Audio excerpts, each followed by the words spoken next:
한 나라의 지도자가 취임할 때 당일에 무엇을 하느냐에 온 국민들의 관심이 집중되어 있죠. 미국의 대통령 트럼프 같은 경우는 미국 우선 정책을 추진하기 위해서 취임 당일에 남부 국경에 비상사태를 선포하고요. 국경 보안 강화를 위해서 군대를 투입하는 조치를 했습니다. 그리고 대규모 불법 체류자를 추방하는 작전 개시 명령을 내렸죠. 그래서 얼마 전에 우리나라의 그 조지아 사태 같은 그런 무리를 빚기도 했습니다. 그래서 그만큼 트럼프 대통령은 미국 우선주의 정책의 진심이었습니다. 우리나라의 이재명 대통령 같은 경우에는 비상경제 대응 TF를 곧바로 가동시키고 또 경제 문제 해결을 첫 번째 국정 과제로 삼겠다고 하는 그런 의지를 표명했습니다. 그리고 가장 먼저 만난 사람들은 국회에서 일하는 현장 노동자들과 직원들이었죠. 국회 청소 노동자를 만나서 격려하고요. 또 방호과 직원들에게 불법 계엄을 몸으로 막아준 것에 대해서 감사와 격려의 뜻을 전했습니다. 그만큼 민주주의와 노동자의 권익에 관해서 진심이었다는 겁니다.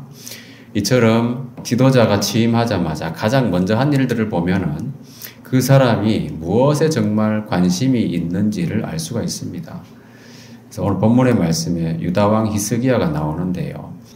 히스기야가 왕이 된 후에 가장 먼저 무엇을 했는가를 보면요.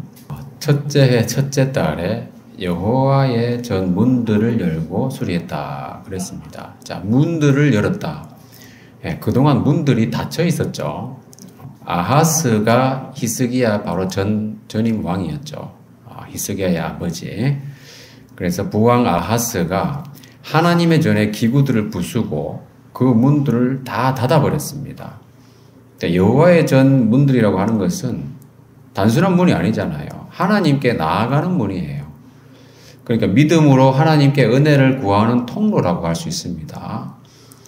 그러니까 그 문들이라고 하는 것은 궁극적으로는 구원의 문들이라고 할 수 있습니다. 구원의 문. 그러니까 이 문이 닫히면 어떻게 됩니까? 구원의 길이 막힌 거잖아요. 아주 엄청난 일이었던 거죠. 하나님께 갈 수 있는 길을 아예 폐쇄해 버렸으니까 구원을 받을 방법이 없는 거예요. 그 당시의 상황을 잠깐 보면요. 자, 아하스가 왕이었을 때에 아람이 에브라임과 동맹하였다 하였으므로 왕의 마음과 그의 백성의 마음이 숲이 바람에 흔들림같이 흔들렸다라고 했습니다. 그러니까 유다를 치기 위해서 동맹한 두 나라가 있었어요. 한쪽은 북이스라엘이고 또 한쪽은 아람이었습니다. 다메섹이 있는. 정치적으로 군사적으로 위기가 왔던 거죠. 그러니까 엄청나게 겁이 나고 떨렸나 봐요. 그럼 이럴 때 어떻게 해야 되는가? 하나님께서는 이사야 선지자를 통해서 말씀을 전해주셨어요. 뭐라고 하셨냐 하면은 이러한 위기 가운데서도 삼가며 조용하라 이렇게 말씀하시고 동맹한 그 유다를 치려고 하는 두 나라 있잖아요. 그들에 대해서는 이들은 연기 나는 두 부직갱이 그루터기에 불과하니 두려워하지 말며 낙심하지 말라 이렇게 말씀하시면서 그들의 악한 계획은 결코 서지 못하고 이루어지지도 못할 것이다 라고 말씀하신 거예요. 자, 하나님께서 이렇게 말씀하셨다는 겁니다. 자, 그리고 궁극적으로는 만일 너희가 굳게 믿지 아니하면 너희는 굳게 서지 못하리라. 자, 믿음을 강조하신 겁니다. 그러니까 이러한 위기 상황에서 하나님만 믿고 의지할 것을 강조하신 겁니다. 자, 결국은 믿음으로 구원받는다는 말씀이에요. 상황이 아무리 좋지 않게 보여도 하나님만 믿고 의지해야 된다. 이 말씀을 하나님이 전해주신 겁니다. 자, 그런데 아하스는 어떻게 했냐면은 그 구원의 문들을 다 닫아버리고 길을 막아버린 것이죠. 하나님께 나아갈 수 있는 길 자체를 막아버린 거예요. 그래서 하나님의 진노를 불렀던 겁니다. 구원의 문들을 막아버린다고 하는 것이 이게 그냥 문을 막는 게 아니잖아요. 그죠? 엄청난 겁니다. 자, 예수님 당시에도 그렇게 못된 짓을 하는 사람들이 있었습니다. 자, 그 사람들에 대해서 주님께서는 이렇게 책망을 하셨어요. 자, 바리새인들과 서기관들에게 말씀하실 때 화를 선포하셨어요. 왜냐하면 그들이 천국 문을 닫아버렸다. 이렇게 예수님 표현하고 계신 겁니다. 자기도 들어가지도 않고 다른 사람도 못 들어가게 하고. 자, 그래서 인간들이 인위적으로 이런 구원의 문을 닫거나 열거나 하지 않도록 하기 위해서 주님께서 직접 구원의 문이 되신 겁니다. 자, 예수님께서 하신 말씀을 보면은 내가 문이다라고 말씀하셨어요. 아무도 함부로 닫을 수 없는 문이 되신 거예요. 아하스가 문을 닫아버리니까 유다가 망하게 됐잖아요. 그죠? 사람들이 주님께 나아갈 수 있는 길도 막힌 것이고. 자, 그러니까 예수님께서 오셔가지고 본인이 직접 문이다라고 선포하신 겁니다. 자, 하나님께 나아가는 완전한 문이 되신 거예요. 자, 이 문은 손으로 지은 문이 아닙니다. 그죠? 어떻게 만든 문이냐 하면은 주님 자신의 육체를 찢어가지고 하나님께 나아가는 길을 열어놓으신 겁니다. 주님의 육체는 뭡니까? 비유적으로 휘장입니다. 휘장. 그죠? 휘장이라고 하는 것은 성소와 지성소를 갈라놓는. 그러니까 지성소에는 아무나 함부로 들어갈 수도 없고 대제사장도 1년에 한 번만 들어갈 수 있는 그 길을 가로막고 있는 것은 휘장이죠. 예수님께서 십자가에서 죽으실 때는 그 성소의 휘장이 찢어져서 둘이 됐습니다. 그래서 하나님께 나아갈 수 있는 길이 완전히 열어젖혀진 겁니다.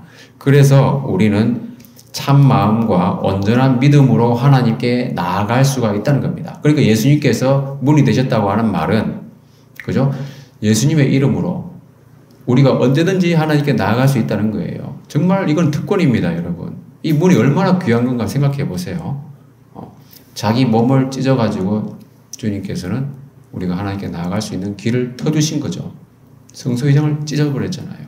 네. 그래서 히스기야가 성전의 문들을 열었다고 하는 것은 하나님께 나아가는 문, 그 구원의 문으로 오신 예수님을 예표하는 장면이기도 하고, 이제 유다와 예루살렘에 이제 구원의 길이 열렸다. 이런 의미가 되는 거예요. 성전 문을 열고 수리하고 또 성전을 정화했습니다. 그래서 성전을 정화하는데 꼬박 16일이 걸렸는데 8일씩 나누어 가지고 조직적으로 치밀하게 제사장들과 레위인들이 성전을 정화를 한 겁니다. 자, 그래서 이만큼 히스기야는 왕이 되자마자 정말 예배를 회복해야 되겠다라고 하는 그 진심 어린 마음이 이렇게 표출이 된 거죠. 되자마자 가장 먼저 한 것이 바로 이런 성전 정화였다고 하는 겁니다. 그리고 그 왕이 된 후에 히스기야가 첫 번째 만났던 사람들도 보면 결국은 레위인들과 제사장들이잖아요.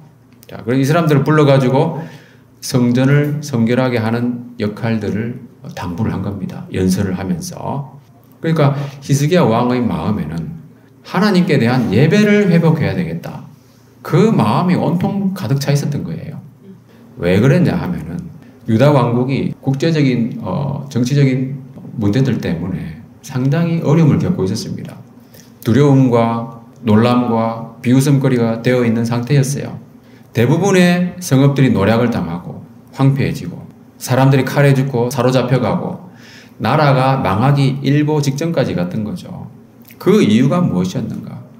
나라가 망하는 것이 단지 군사력이 부족해서였는가? 그렇지 않다는 거죠. 히스기야가 뭐라고 말하고 있냐 하면은 조상들이 범죄해서 그렇게 된 것이다.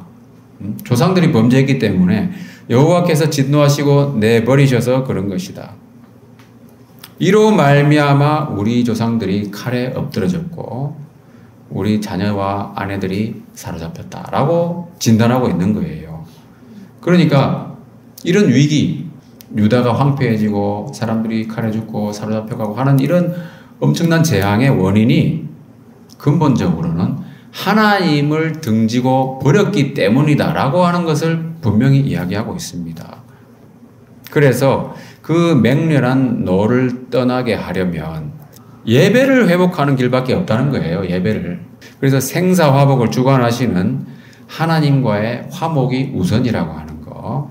그것을 히스기야는 분명히 알고서 왕이 되자마자 그 예배 회복에 온 힘을 기울였다고 하는 겁니다.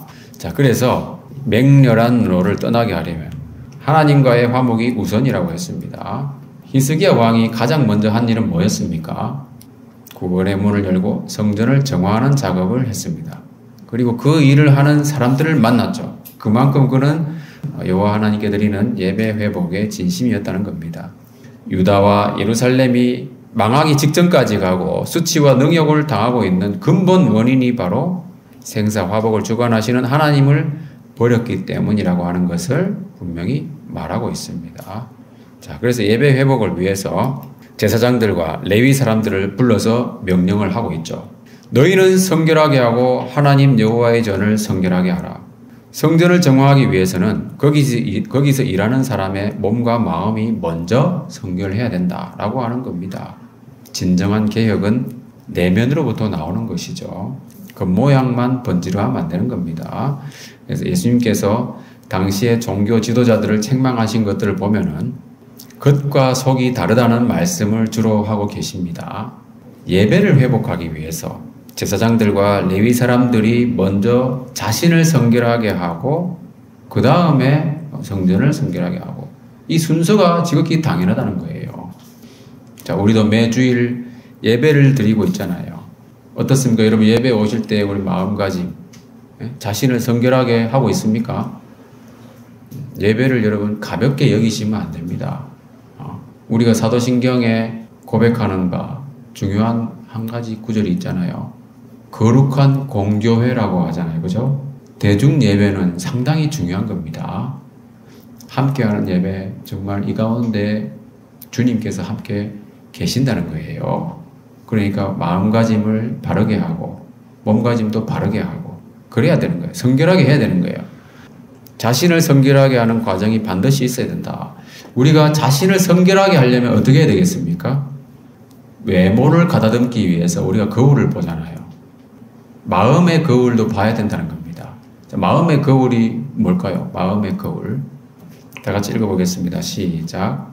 누구든지 말씀을 듣고 행하지 아니하면 그는 거울로 자기의 생긴 얼굴을 보는 사람과 같아서 제자들을 보고 가서 그 모습이 어떠했는지를 곧 잊어버리거니와 자유롭게 하는 온전한 율법을 들여다보고 있는 자는 듣고 잊어버리는 자가 아니요 실천하는 자니 그 사람은 그 행하는 일에 복을 받으리라.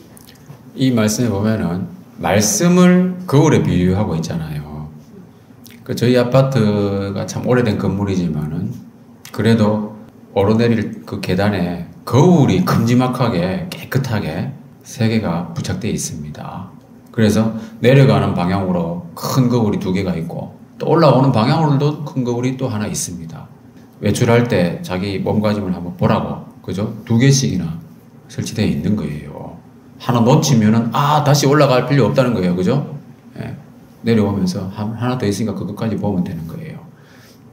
그런 식으로 우리가 거울을 자주 봐야 몸가짐을 바르게 할 수 있잖아요.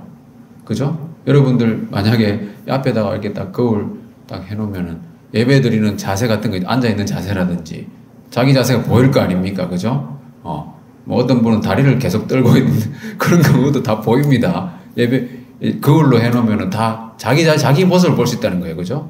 거울이 없으면 자기 모습을 볼 수가 없어요. 내면의 거울도 뭐냐면 자기 모습을 봐야 된다는 겁니다. 그 모습을 보는 게 뭡니까? 자기 모습을 볼 수 있는 게 바로 하나님 말씀이에요. 하나님 말씀을 우리가 자주 봐야 돼요. 거울을 자주 보는 것처럼 매일매일 제가 여러분 성경을 읽으라고 강조하잖아요. 지난주에 좀 읽으셨나요? 어때요? 지난주에 좀 읽으셨어요? 예. 그럼 거울을 좀 본 거예요. 자기 모습이 보이던가요? 자기 모습을 봐야 돼, 성경을 통해서. 그래야 읽은 거예요. 주일 예배 때만 말씀을 들으면은 일주일에 한 번만 거울을 보는 사람하고 똑같은 거예요. 그리고 말씀을 들을 때 자기 모습을 비춰봐야 되는 거예요. 그래야 제대로 듣는 겁니다. 그리고 가다듬는 거예요. 그래야 그 말씀에 의미가 있죠. 그 거울이 의미가 있죠. 그리고 히스기야가 또 뭐라고 하냐면은 게으르지 말라고 했어요. 게으르지 말라. 왜냐하면은 레위인들이, 제사장들이 예배하는 일들, 제사를 드리는 일들이 있잖아요. 거기서 섬기는 일들이 보통 일이 아니라는 거예요. 여호와께서 이미 너희를 택하사 그 앞에 서서 수송도로 그를 섬기며 분양하게 하셨느니라 그랬어요. 하나님이 맡기신 일이 결코 가벼운 일이 아니라는 겁니다. 고귀한 일이에요. 고귀한 일. 예배하는 이 시간이 여러분 정말 귀한 시간이고 고귀한 일입니다. 레위인들은 어떤 사람입니까? 레위인들에게 하나님이 이런 일을 맡겼다고 했잖아요. 어떤 사람이냐 하면은 레위는 누굽니까 여러분? 혹시 레위가 누군지 간단하게 이야기할 수 있어요? 자, 레위는 누구냐 하면은 야곱의 아들 중에 한 명입니다. 야곱의 12아들이 있는데 보통 12지파를 이루잖아요. 이스라엘이. 근데 이스라엘 12지파에 레위가 빠졌잖아요. 그런데 그 중에 한 사람의 아들들이 이스라엘 12지파에 포함됐습니다. 야곱의 12아들에 포함된 거예요. 그 야곱의 아들이 누굴까요?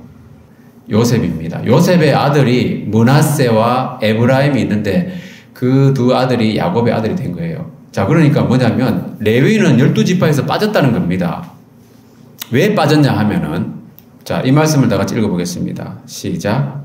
보라, 내가 이스라엘 자손 중에서 레위인을 택하여 이스라엘 자손 중에 죄를 이뤄 태어난 모든 자를 대신하게 하였은즉 레위인은 내 것이라.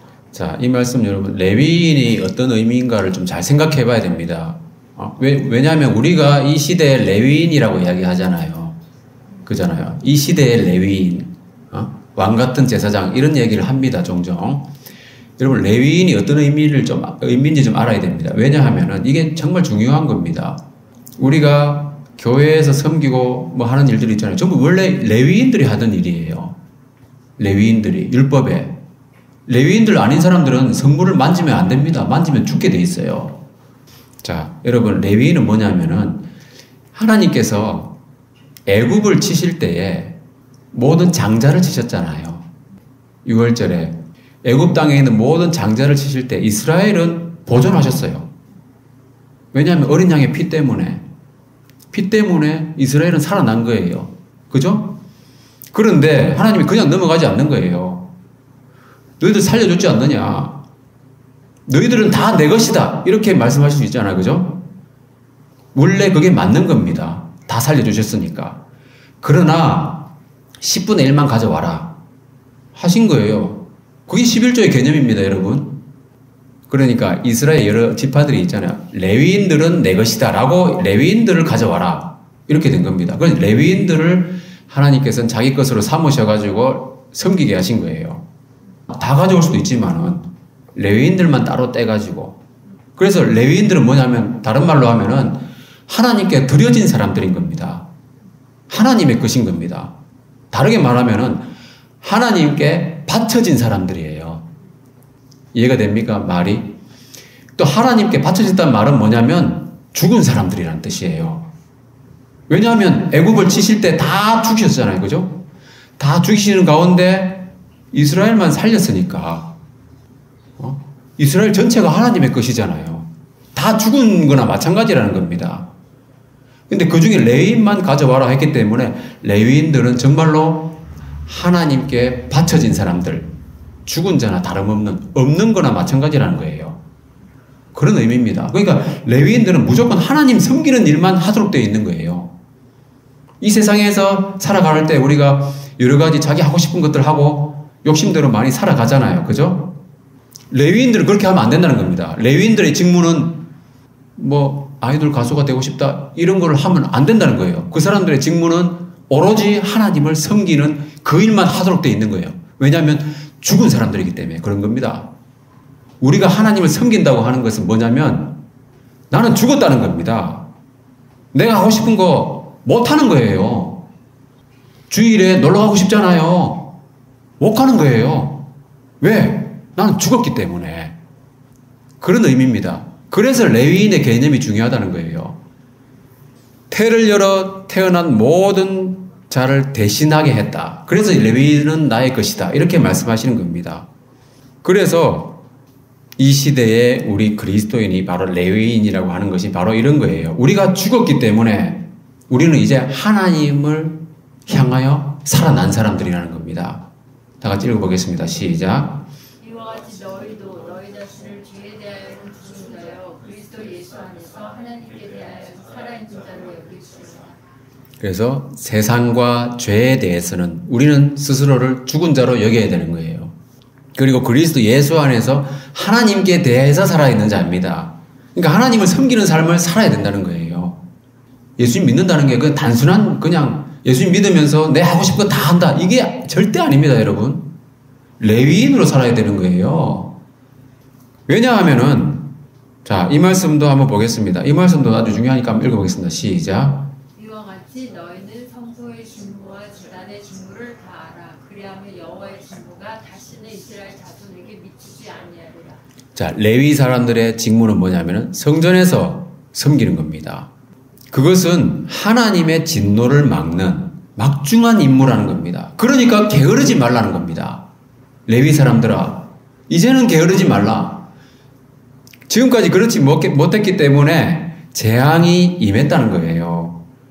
그러니까 우리가 이 시대에 그 역할을 해야 된다는 겁니다. 우리나라가 지금 선진국이 돼가지고 엄청 잘 살잖아, 그죠?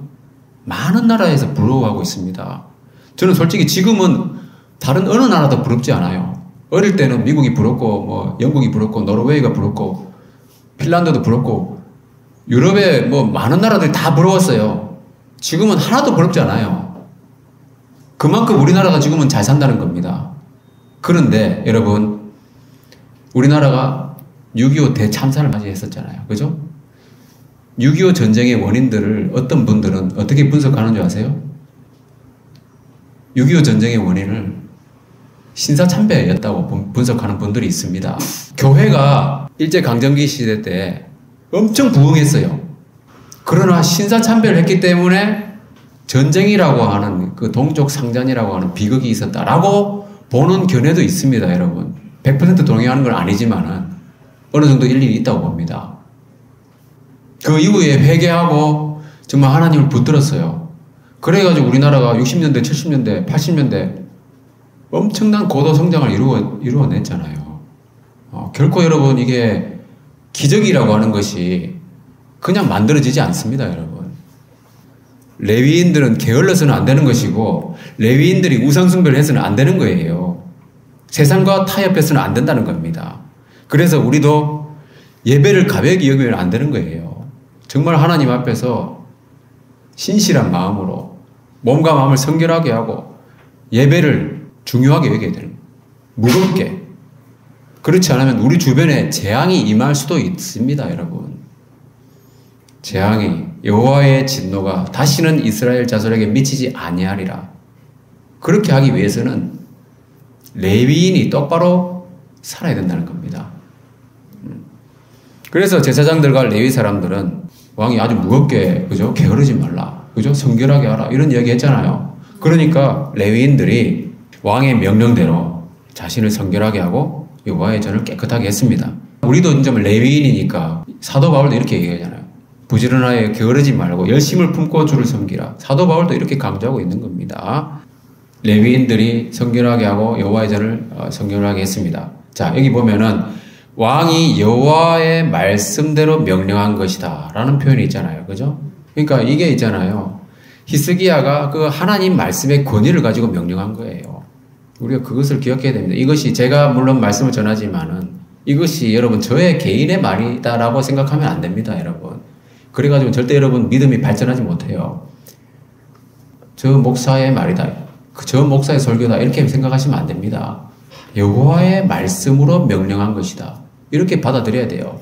자신을 성결하게 하고 예배하는 마음가짐을 잘 바르게 하라. 이런 얘기가 결코 저 개인의 생각을 이야기하는 것이 아니라는 겁니다. 그래서 레위인들과 제사장들이 왕의 명령을 여호와의 말씀의 권위로 받아들여가지고 성전을 정화했습니다.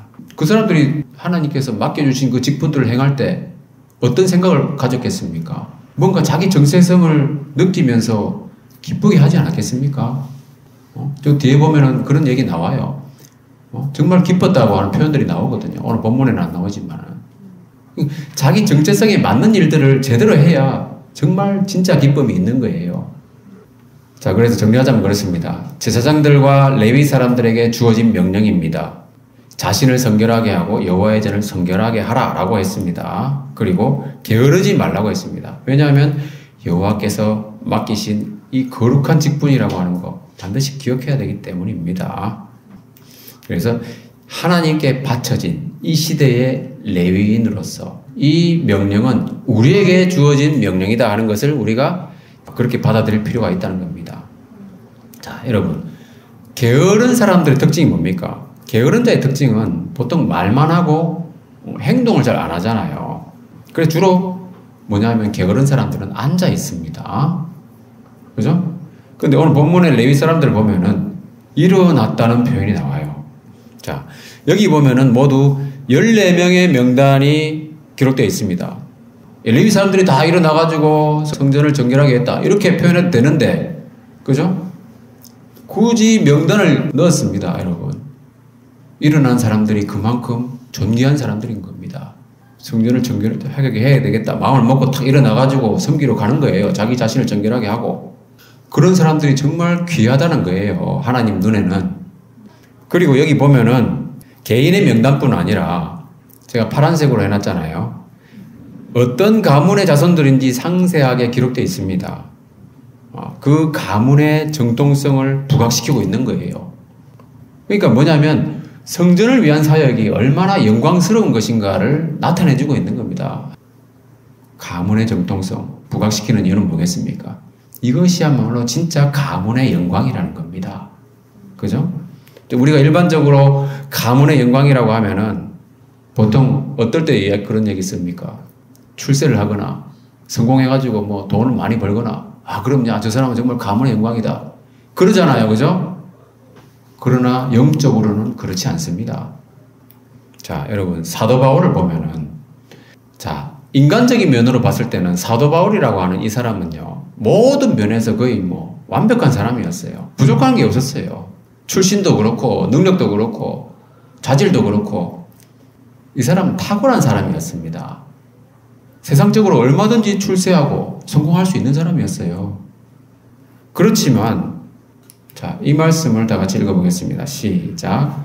그러나 무엇이든지 내게 유익하던 것을 내가 그리스도를 위하여 다 해로 여길 뿐더러 또한 모든 것을 해로 여김은 내 주 그리스도 예수를 아는 지식이 가장 부상하기 때문이라. 내가 그를 위하여 모든 것을 잃어버리고 부상물로 여김은 그리스도를 얻고 그 안에서 발견되려 함이니 내가 가진 의는 율법에서 난 것이 아니요 그리스도를 믿음으로 말미암은 것이니 곧 믿음으로 하나님께로부터 나느니라. 자, 사도 바울은 자기에게 정말 유익한 좋은 장점들이 많이 있었습니다. 그런데 그 많은 유익한 것들을 다 해로 여긴다고 했습니다. 그리고 모든 것을 배설물로 여긴다라고 표현할 정도였어요. 왜냐하면은 그리스도 안에서 발견되지 않으면은 그것들이 다 아무 의미가 없다는 거예요. 그래서 사도 바울은 예수님을 만난 이후에 온전히 헌신해서 복음 전하는 삶을 살았던 거예요. 다른 건 다 의미 없다는 거예요. 온전히 헌신해가지고 그렇게 살았던 거예요. 자, 진정으로 가문의 영광이 되는 것이 무엇인가? 하나님 나라를 위해서 일하는 겁니다, 여러분. 그 직분을 얻는 것이 얼마나 귀한 일인가? 예전에는 율법을 따라서 그 직분이 정해져 있었습니다. 그러나 지금은 율법의 시대가 아니잖아요. 율법의 시대가 아니고 은혜와 진리의 시대입니다. 그러니까 모든 그리스도인들이 주님을 섬기는 삶을 사는 거예요. 자기가 처한 곳에서 주님과 만나고, 그죠? 다른 사람들에게 복음 전하는 그런 기회를 삼고 그렇게 하는 겁니다. 그리고 할 수 있으면은 교회의 공동체에 도움이 되는 뭔가 섬기는 역할을 또 하고 그렇게 하는 거예요. 예. 모든 그리스도인들이 바로 하나님의 것이기 때문에 그런 겁니다. 자, 그래서 이제 레위인들과 제사장들이 이제 일을 마치고 안으로 들어가서 히스기야 왕에게 가서 이제 보고를 하는 거예요. 지금까지 저희가 뭐 이것저것 깨끗하게 했고 정돈하고 성결하게 했습니다. 라고 보고하고 있습니다. 그죠? 이제 확인해 보셔도 좋습니다. 라고 말을 하는 거죠. 일을 모두 마친 후에 비로소 이렇게 말하고 있는 거예요. 그러니까 행동을 다 해놓고, 그죠? 그 다음 말을 하는 거잖아요. 그러니까 그 말을 증명할 수 있는 행동이 밑바탕이 되어 있는 겁니다. 행동으로 말을 증명하고 있는 그런 모습입니다. 그런데 우리가 알다시피 예수님께서 서기관들과 바리새인들에 대해서 제자들에게 하신 말씀을 보면은 그들이 말하는 거는 해라. 그러나 그들의 행위는 본받지 말라. 그들은 말만 하고 행하지 않는다. 그러면서 하신 말씀 뭡니까? 그들은 한 손가락으로도 움직이려 하지 않는다. 한 손가락 움직이는 것도 귀찮아한다. 이렇게 표현할 정도였습니다. 요즘은 근데 여러분 손가락으로 일을 많이 하잖아요. 그죠? 이 다 손가락으로 하는 거잖아요. 이것도 하고 이것도 하고. 일을 그러니까 행동으로 해야 된다는 거예요. 행동으로. 이와 같이 섬김이라고 하는 것은 입의 말이 아니라 몸의 수고와 행동으로 하는 것이다 하는 겁니다.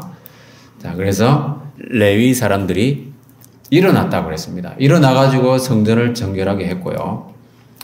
이것이야말로 진정한 가문의 영광이라고 말할 수 있는 거고, 자, 히스기야 왕에게 보고했잖아요. 그것도 일을 모두 마친 후에 말했다라고 볼 수 있죠. 그래서 행동으로 말을 증명하는 그러한 모습, 그것이 진정한 섬김입니다. 자, 말씀 마무리하겠습니다. 자, 히스기야 왕이 다른 유다 왕들과는 다르게 그렇게 문제 인식을 정확하게 할 수 있었던 그 이유가 무엇이었는가? 갑자기 하늘에서 하나님께서 사람을 보내주셔가지고 여호와의 율법을 따라서 예배를 잘 드려야 된다. 이런 사람이 됐을까요? 그게 아니라는 겁니다. 자, 오늘 본문의 1절 말씀을 보면은 히스기야의 어머니가 소개되고 있죠. 그의 어머니의 이름은 아비야요, 스가랴의 딸이다 그랬습니다. 자, 스가랴는 누군가요? 하나님의 묵시를 밝히 아는 선지자다. 이렇게 표현되고 있습니다. 히스기야의 외할아버지입니다. 그죠? 스가랴의 딸이 어머니니까. 그리고 이사야 말씀을 보면은 하나님께서 스가랴를 진실한 증인 중에 한 명이다. 이렇게 표현하고 있습니다. 이게 다 동시대 인물이에요. 그래서 이 스가랴를 의미한다고 봅니다. 그러니까 히스기야의 어머니가 이 스가랴의 딸이었기 때문에 그 어머니의 신앙심이 어떻겠습니까? 정말 하나님을 경외하는 사람이었겠죠. 그죠? 그러니까 히스기야가 이런 어머니 밑에서 양육된 거예요. 아버지는 아하스는 우상 숭배한다고 바빴잖아요. 그럼 히스기야를 별로 못 돌봤을 거예요, 아마. 그리고 히스기야 당시에는 이런 이사야와 같은, 그리고 미가 선지자도 이 당시에 활동했잖아요. 이런 위대한 선지자들이 있었습니다. 이러한 사람들의 영향으로 히스기야는 여호와 신앙에 대해서 올바른 신앙관을 가지고 있었다는 거예요. 분별력도 가지고 있고. 그러니까 우리가 정말 가정에서의 신앙 교육이 얼마나 중요한가, 그것을 다시 한번 짚어볼 수 있는 부분이에요. 그런데 여러분 알다시피 이 시대에는 참 가정이 무너지고 있잖아요. 가정이 참 안타깝습니다. 가정이 살아야 공동체가 사는데요. 가정이 무너지고 있다는 겁니다. 가정을 살리기 위해서 어떻게 해야 됩니까? 우선 자기를 성결하게 해야 되는 거예요. 자기를. 이 시대의 왕 같은 제사장으로서 자신을 먼저 성결하게 하고 그 다음에 가정을 살리고, 그러다 보면 주변도 같이 살아나는 겁니다. 우리가 하나님 중심의 삶, 하나님의 중심의 가정을 만들고, 그럼으로써 하나님의 나라가 우리 주변에 확장되는 그러한 복된 역사가 우리 모두에게 일어나기를 주님의 이름으로 축원합니다.